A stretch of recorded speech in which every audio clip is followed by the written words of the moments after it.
Hello guys, today I've got the MOTOROLA Edge 7e Fusion and I'm going to show you how to adapt the software and Android version in your device.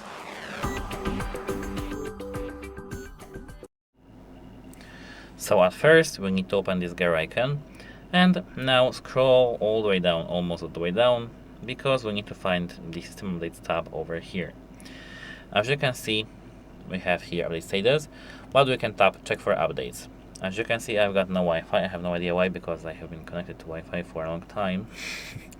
Something kicked me out of it.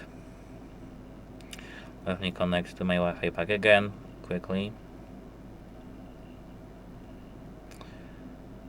And now, as you can see, try again. Okay, I am not connected, but as you can see here, okay, now we have checking for updates. And if you have any update, you're just here, you need to tap update your phone, keep it in the charging, in the charger, just keep it charged and leave it alone for example 1 hour. After this 1 hour, everything should be nice. Of course, apart from that, here you can enable smart updates option. For example, updates are not installed automatically when you are connected to Wi-Fi. So of course, as you can see, you need to be connected to Wi-Fi to not use data. And that should be it for updating the software Android version. Goodbye!